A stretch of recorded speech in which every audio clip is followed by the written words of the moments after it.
মাত্র ২০ মিনিট এর মধ্যেই ধসে গেল যমুনা নদীর প্রায় ১০০ ফুট প্রতিরক্ষা বাঁধ। গাইবান্ধার সাগাটায় নদী ভাঙ্গনে এখন আতঙ্কে হাজারো মানুষ।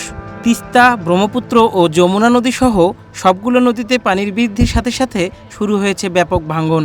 যমুনার ভাঙ্গনে বৃহস্পতিবার মাত্র ২০ মিনিটে ভাঙ্গন প্রতিরোধে নির্মাণাধীন প্রায় ১০০ ফিট এলাকার প্রতিরক্ষা বাঁধে ধস শুরু হয়। এই নিয়ে গ্রামবাসী হইচই শুরু করলে টনক নড়ে পানি উন্নয়ন বোর্ডের। কর্মকর্তারা উপস্থিত হয়ে জরুরি ভিত্তিতে ব্লক ফেলতে থাকেন। এক পর্যায়ে পাউবের নির্বাহী প্রকৌশলী সহ অন্য কর্মকর্তারা ভাঙ্গন কবলিত মানুষের তোপের মুখে পড়ে সরে যান। পানি উন্নয়ন বোর্ডের তথ্য অনুযায়ী সুন্দরগঞ্জ উপজেলার তিস্তা, গাইবান্ধার ব্রহ্মপুত্র ও ঘাঘট এবং ফুলছড়ি ও সাগাটা উপজেলার যমুনার বেশ কিছু পয়েন্টে ভাঙ্গন শুরু হয়েছে।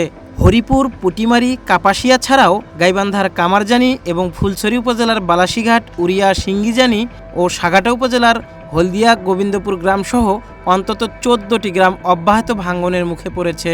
বিশেষ করে সাগাটা উপজেলার গোবিন্দপুর এলাকায় নতুন নির্মাণাধীন প্রতিরক্ষা কাজের ব্লকে মাত্র ২০ মিনিটে প্রায় শতাধিক ফিট অংশ ধসে যায়। বিশাল বাজেটে এই প্রতিরক্ষা বাঁধের কাজ চলমান থাকলেও শুষ্ক মৌসুমে পর্যাপ্ত কাজ না করা, চলমান কাজে নিম্নমানের সামগ্রী ব্যবহার ও অনিয়মের কারণে আবারও এমন ধস বলে জানান গোবিন্দপুর এলাকার বাসিন্দারা।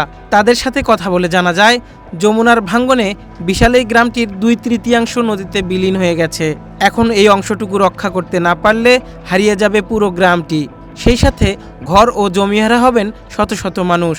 আমাদের এই জায়গাটাও আগে থেকে ঝুঁকিপূর্ণ। আমাদের কাজগুলো যখন একসাথে শুরু হয় তখন এখানে যে ঠিকাদারি প্রতিষ্ঠান ছিল সে পালে যায়। আমাদের বাড়ি ঘর দিয়ে সব একবারে ধ্বংস শেষ হয়ে যাবে। চলার মতো কোনো ক্যাপাসিটি, কোনো উপায়ই থাকবে না। মানুষ হতদরিদ্রতে পরিণত হয়ে গেছে। সম্পত্তি সব তো নদীর মধ্যে গেছে। এখন শুধু ভিটা বাড়িটুকু আছে, এটুকু ভাঙিয়ে গেলে আর কোনো উপায় থাকবে না। এই 10 নম্বর প্যাকেজে যে গাইটাল তো করছে, গাইটালের সামনে সাপোর্টিং নেই এবং ওনারা ব্লক ডাম্পিং কম করছিল এবং সাপোর্টিং কম দেওয়ার কারণে এখানে তীব্র ভাঙ্গন দেখা দিয়েছে। এটা ভাঙলেও সর্বনিম্ন তো 10,000 লোক পথর ফকির হয়ে যাইব। কোনো ঘর বাড়ি তোলার মতো কোনো পদর্শন নাই, কই দেওয়া থাকতো। কাজ ভালো হয় না এবং বস্তাগুলো অনেক বিলীন হয়ে চলে যায় মানুষের কারণে।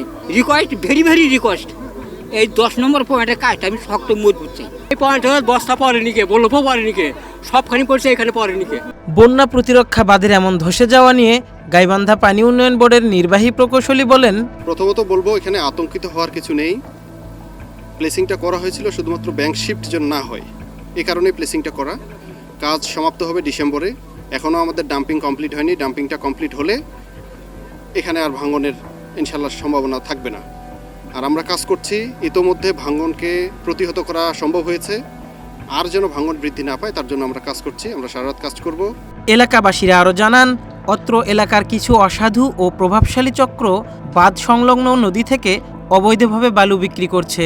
এছাড়াও ডাম্পিংয়ের জন্য প্রস্তুতকৃত বস্তা চুরি ও চোরাবাজারে বিক্রির অভিযোগও রয়েছে অনেকের বিরুদ্ধে, যার ফলে ঠিকাদারের গাফিলতি, পানি উন্নয়ন বোর্ডের তদারকির অভাব ও স্থানীয় অসাধু চক্রের মিলিত কর্মফল আজকের নদী ভাঙ্গন বলে মত তাদের। এখানে শুধু বাঁধ ভাঙেনি, ভেঙে পড়েছে শত শত মানুষের নিরাপত্তার শেষ ভরসা।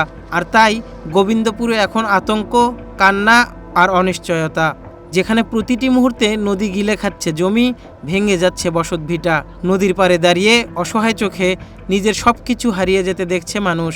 কেউ হারিয়েছেন ফসলি জমি, কেউ হারানোর অপেক্ষায় নিজের ঘর।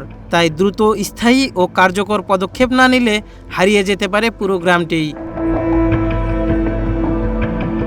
One digital desk.